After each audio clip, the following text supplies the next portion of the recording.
Hello नमस्कार, मी सोनाली. सर्वांचं मनापासून स्वागत आहे. सर्वांना श्री स्वामी समर्थ. सगळ्या जणी कशा आहात? कालच्या व्हिडिओला दिलेल्या प्रेमासाठी, केलेल्या कमेंटसाठी, लाईक्ससाठी खूप मनापासून हृदयातून तुमच्या आभारी आहे. गावाकडून आलेली जी ज्वारी होती ती सागरच्या घरी तिकडंच होती. रसिका होती तोपर्यंत एकदा दोनदा तिनं मला दळण नीट करून दिलेलं होतं. त्याच्यानंतर ना मी गेली, ना ती ज्वारी आणली, ना बघितलं पण नाही. सागर ओरडायचा, अगं थोडं तरी नेत जा, थोडं तरी म्हणजे एक टाईम तरी भाकरी करत जा वगैरे. पण ते म्हणतात ना की जमलंच नाही आहे. मग त्यानं वैतागून आहे ना आज इकडं आणून टाकलं पोतं. म्हणला म्हणजे समोर असेल तर तू नीट करशील आणि दळपं बनवशील. म्हणून मग आज विचार केला की चला थोडंसं त्यातलं नीट करून द्यावं. तसं तर यात तुम्हाला माहिती आहे की आई ना पाकडून बऱ्यापैकी 80% स्वच्छ करूनच देतात. शक्यतो ना उपणून दिलं जातं. उपणून म्हणजे काय, तर त्याच्यामध्ये जे काय असेल ना ते वाऱ्याबरोबर निघून जातं आणि त्यावेळेला मग तुम्ही थोडंसं चेक केलं की मग होऊन जातं. खरं उपणणं खूप गरजेचं आहे. आता मला टेरेस आहे उपणायला, पण मला येत नाही ना ते उपणायला. ते बरोबर बायका कशा जुन्या करतात, देव जाणे बाबांनो. असं त्यांना उपणणं, घोळणं वगैरे खूप साऱ्या गोष्टी ना चांगल्या पद्धतीने जमतात. मला जमते पण तेवढं जमत नाही. मटकी जी आहे ती आदल्या दिवशी मी भिजत घातलेली होती. दुसऱ्या दिवशी काढेपर्यंत तिला कोंब आले बघा ताईनो. ही हायब्रिड आहे आणि जेव्हा तुम्ही देशी मटकी भिजत घालता ना तिला लवकर मोड येत नाहीत. आणि हे हायब्रिड असताना त्याला ते भिजवल्यानंतरच त्याच्यामधून मोड जे आहेत ते बाहेर येतात. आता डोसा म्हणा किंवा इडली म्हणा त्या हिशोबाने मी जास्त पातळ केलेलं नाही. पाणी एकदम किंचित फक्त मी फिरवताना पाणी घातलेलं आहे. आणि आता संध्याकाळच्या स्वयंपाकामध्ये ना हा जो लापशीचा शिरा, कारण मला कमेंट होती की ताई गोड शिरा कसं बनवते ते एकदा जरूर दाखव. बघा हा शक्यतो ना थोडंफार तुपातच बनवायचा, कारण ते खायला पण चवीला छान लागतं. तुम्ही तेलामध्ये पण बनवू शकता, तसं काही प्रॉब्लेम नाही, पण टेस्टला थोडाफार फरक पडतो. कारण हा ना लापशी जो असतो ना तो बऱ्यापैकी तुम्ही पाहिला असेल तर मंदिरामध्ये ना हा प्रसाद बनवला जातो, प्रसाद म्हणून बनवला जातो. तो तुम्ही घरीसुद्धा बनवून म्हणजे खाऊ शकता. मी शक्यतो पहिला काय करायची, वैभवलक्ष्मीच्या ह्याला ना हे आणि शेवाळीची खीर जी आहे ती जास्त प्रमाणात करायची. आता थोडासा याचा वापर कमी झाला आहे. याच्यामध्ये गूळ वगैरे घालावा लागतो. आज मी साखर घातलेल्या आहेत, कारण माझ्याकडे गूळ मी लास्टला टाकला ना तेवढाच होता. त्यामुळे बाकी सकाळची चपाती आणि भाजी, पालेभाजी केलेली होती, चपाती होती, शिल्लक होतं. मला विचार केला की आता काय करूया, तर सिंपल असं कोबी घालून भात बनवूया म्हटलं. मला परवा पण एका त्याची कमेंट होती की हल्ली तू खूप असं म्हणजे मसाले भात वगैरे बनवते. तर आता बघा मुलांना आवडतो आणि त्याच्यामध्ये वेगवेगळ्या भाज्या टाकल्या किंवा सोयाबीन टाकलं तर ते म्हणजे आवडीनं खाल्लं जातं. ज्याच्या घरात खातात ना त्याच वस्तू रिपीट बनतात. आपल्या घरात जर बघायला गेलं तर भात एकमेव असं आहे की तुम्हाला ना चपाती नसली तर चालेल, पण जेवणानंतर इथं जर घरात भात नसेल तर अशी चिडचिड करतात. मग सगळ्यात जास्त तुमचे दादा पूर्ण जेवण झाल्यानंतर थोडं का होईना त्यांना लागतो, मग भाताचे पदार्थ कसेही द्या. असं तुम्ही बघितलं. आता लापसीमध्ये मी पाणी आणि साखर टाकून थोडंसं झाकून ठेवलं आणि त्याच्यानंतर मग शेवटला थोडंसं दूध टाकलं. आधी टाकलं तर थोडंसं फुटतं म्हणून थोडंसं शेवटला टाकायचं. हा दिवस आहे दुसरा दिवस म्हणजे गुरुवार. आजचा व्हिडिओ तुम्हाला आजच येत आहे. सगळ्यात आधी बघा, आज गुरुवार उद्या शुक्रवार. कमेंट आल्या मला उद्या उद्यापन चालतं का, तर बिनधास्त करा. संकष्टी आहे, संकष्टीचं आणि उद्यापनचं काहीही घेणं देणं राहत नाही. माझासुद्धा मी काउंटही केले, माझे किती गेले बघितले, भरपूर गेलेत बरं का माझे. तर माझा उद्याचा 10वा शुक्रवार येतो आणि त्याच्या पुढचा जो शुक्रवार आहे त्यावेळेला माझं उद्यापन येत आहे. आता उद्याचा तर होईल, पण पुढचा थोडासा आपण म्हणतो की अडचणी वगैरे सगळ्या गोष्टी असतात, त्यामुळे मला माहीत नाही होईल न होईल.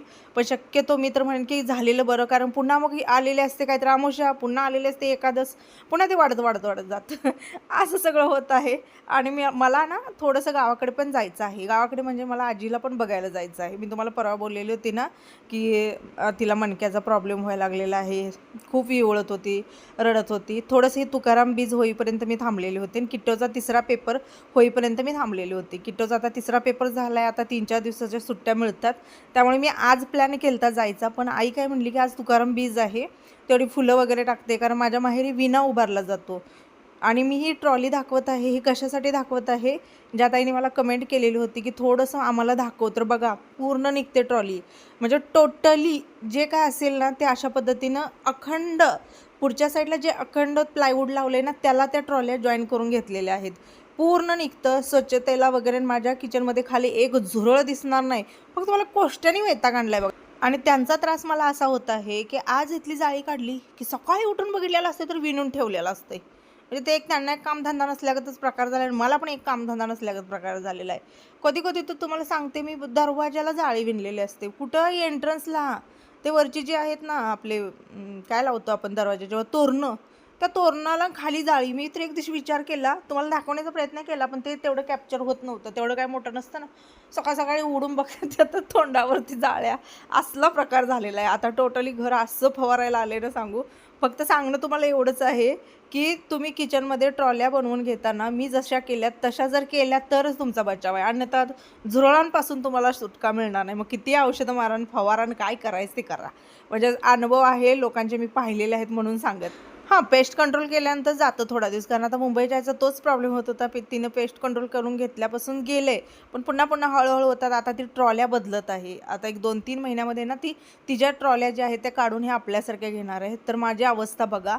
रात्री ना, काल बुधवार होता ना, त्यामुळे बाजारामध्ये कांदे वगैरे, कारण माझं तुम्ही पुढं रॅक बघू शकता पूर्ण रिकामं झालेलं आहे. ते कांदे असले भयंकर आणले ना की आत्तापर्यंतच्या कांद्यामध्ये एवढा हार्ड कांदा होता की मला चिरायला पण कळत नव्हतं आणि श्वास घ्यायला पण कळत नव्हता. असला भयंकर कांदा होता तो लाल कांदा. म्हणजे मला काय माहीत नाही आता लाल आणि पांढरा कुठला रडवतो, पण मला प्रचंड रडवलं बाबांनो आज. म्हणजे मला ते सुधरत पण नव्हतं. शेवटी टर्पल डोक्यावरती ठेवलं. तुम्ही म्हणता की कांदा चिरून पाण्यात टाका. अहो, ते टाकायच्या आधी त्याला चाकू लावला रे लावला. तर टाकण्यासाठी तुझा वरचं टर्पल काढावं लागतं आणि पुढचं मागचं तर शेंडा उडवावं लागतं. आता सध्या जी मी इडलीसाठी जी कढई ठेवलेली आहे, मला कमेंट हमखास येते बघा. तर ही कढई जी आहे ती इंडस व्हॅलीची आहे. मला प्रमोशनसाठी आलेली होती, मी याचं प्रमोशन केलेलं होतं. मी जसं म्हटलं की चांगलं असेल तरच मी तुम्हाला शेअर करते. एवढं छान आहे ना, त्याच्यामध्ये अशा इडल्या पण होतात, ढोकळ्याची पण प्लेट आहे. म्हणजे 2-3 होतात ना. खालच्या साईडला तुम्हाला काही जर शिजवायचं असेल आमटी वगैरे, तर ते आणि त्याच्यावरती तुम्ही स्टीम वगैरे करू शकता. म्हणजे एका कढईमध्ये खूप सारे पदार्थ एकाच वेळी होऊ शकतात आणि त्याची लीड पण चांगली आहे, काचेची लीड नाही आहे. असं मी आता चटणी बनवली. आजच्या चटणीमध्ये मी डाळ घातलेली नाही आहे. आजच्या ह्याच्यामध्ये ओन्ली खोबरं घातलेलं आहे. ना मी दही घातली ना डाळ घातली. याच्यामध्ये आम्ही हरभऱ्याची डाळ जी आहे ती व्यवस्थित भाजतो, वाटतो आणि मग घालतो. पण आज खोबरं आहे ना, देवाचं आलेलं फ्रीजमध्ये भरपूर होतं. मग असं विचार केला की ते खराब होऊन जाणार, त्याच्यापेक्षा आपण जास्त प्रमाणात आज खोबरं वापरूया. आज संध्याकाळी आहे मग तुमच्या दादाचं पित्त झालं जळजळलं, पित्त झालं जळजळलं असं. त्याच्यानंतर बटाटा भाजी बनवून घेतली. कांदा थोडासा मोठा मोठा आहे, तुम्हाला दिसत असेल. कारण काय करू, मला चिरायलाच येईना, ते चिरताच येईना, तेवढ्या प्रमाणात तिखट लागायला लागलं, त्यामुळं मोठं मोठं आहे. एक बटाट्याची भाजी, चटणी आणि आजच्या जेवणामध्ये असणार आहे इडली. रात्रीचा थोडा भात आणि जो गोड शिरा बनवलेला होता तो शिल्लक होता, त्याच्यावरती नाश्ता झाला. आणि ह्या इडलीवरती नाश्ता पण झाला आणि आजचा डबा पण जो आहे तो मी इडलीच दिलेली आहे. पहिलं दिलं बघा आरूला, कारण आरूचा सगळ्यात आवडीचा पदार्थ. सगळ्यांचा पोटोबा झाला. त्याच्यानंतर मी आलेले आहे आजची म्हटलं गुरुवारची चला पूजा. गुरुवार शुक्रवार 2 दिवस ना थोडासा पूजेला पण वेळ जातो आणि थोडासा वेळ घेऊन मी पूजा करते. बरं, एक कमेंट सतत येते, तिच्याबद्दल बोलते की मी जो सुपारीचा उपाय सांगितलेला होता भरपूर साऱ्या जणींनी केला आणि भरपूर साऱ्या जणींना त्याचे हे पण आले. पण काही जणींचं असं म्हणणं आहे की अजून आमचं तर काही पूर्ण झालेलं नाही आहे स्वप्न, पण ती सुपारी जी आहे ना तिला तडा गेला आहे म्हणा किंवा पोकळ झाले, काही ना काहीतरी प्रॉब्लेम येतात. शेवटी ती सुपारी आहे. तर तिचं काय करायचं आता, तिला तडा गेलेला आहे किंवा होल पडलेला आहे, तर मग काय. काही जण टेन्शन घेतात. बाबा कशाचं टेन्शन घेतं मला तेच कळत नाही आहे. तुम्ही टेन्शन घेऊ नका, माझ्यासोबत पण झालेलं होतं. तर काय करायचं आता, पुढचा जो येतोय त्या ह्याच्यात तुमचं काय स्वप्न पूर्ण झालं तर ठीक, नाही झालं तर ती सुपारी जी आहे तशीच आपण ठेवायची. आणि ज्या वेळेला पुढचा गणपती येतो, आता येणारा अजून 4-5 महिन्यांनी, त्यावेळेला दुसरी सुपारी पूजा आणि मग जी काय तुमच्या आधीची तडा गेलेली सुपारी आहे ती विसर्जित कर. आणि ज्या ताईंना कलशावरचा नारळ जो आहे तो बदलायचा आहे, कारण मला कमेंट अशा आहेत की तू आता हा नारळ मोठा झाल्यानंतर तू बदलणार आहे, तेव्हा सविस्तर व्हिडिओ बनव. आपल्या चॅनलवर टोटली सगळ्या गोष्टींचे सविस्तर व्हिडिओ आहेत ताईंनो, फक्त ते सर्च करणं गरजेचं आहे. म्हणजे कुठला मला तर वाटत नाही की असा व्हिडिओ जो असेल तो मी काही स्पेशल बनवला नसेल किंवा शेअर केला नसेल, असं मला तरी वाटत नाही आहे. अक्षरशः या घराचं आता बांधकामसुद्धा करताना याचं भूमिपूजन कसं असतं काय, पुन्हा स्लॅब टाकताना आम्ही काय काय केलं, कारण हे सगळं आपलं म्हणजे चालत आलेलं आहे पहिल्यापासून, पूर्वजापासून जे चालत आलेलं आहे त्या सगळ्या गोष्टी मी तुम्हाला शेअर केलेल्या आहेत. की तुम्हालाही बाबा तुम्ही करत असाल नसाल.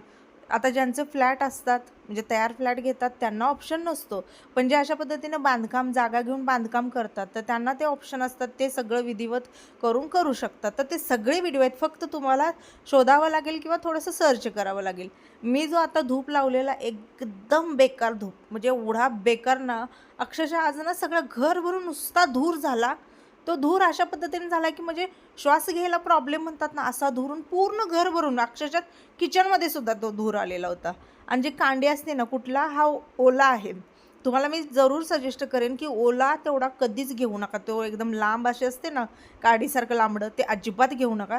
तुम्ही जो वाळला असतो बघा त्रिकोणी आकाराचा, तो जरूर वापरा. त्यानं ना तेवढाच धूर होतो, छान असा सुगंध पण येतो आणि तिथल्या तिथंच देवघरामध्ये भारी वाटतं. पण हे काय आज, आणि त्यात काय झालं तर अर्धे अर्धे तुकडे पडलेले होते आणि माझं पण डोकं बघा, अर्धे अर्धे तुकडे आहेत. म्हणलं वेस्ट जातील हे, कशाला हे करा, म्हणून ते अर्धे अर्धे तुकडे आणि दुसरा एक अशा पद्धतीने ते 2 धूप लागले घरामध्ये. काय सांगू, दारं खिडक्या उघडल्या मी शेवटी.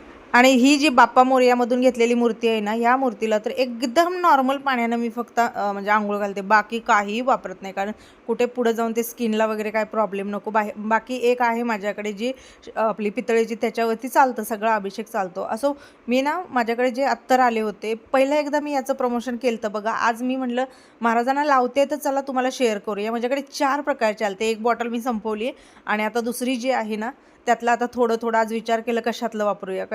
याच्यामध्ये हिना आहे, केवडा आहे, अजून जास्मिन वगैरे, असे तुम्हाला जसं पाहिजे तसं तुम्ही घेऊ शकता. त्या ताईंचा इथं स्क्रीनवरती मी नंबर देईन, तुम्ही त्यांना कॉन्टॅक्ट करू शकता आणि ऑर्डर करू शकता. गेल्या वेळेला मी प्रमोशन केल्यानंतर त्यांना बऱ्यापैकी रिस्पॉन्स चांगला आला.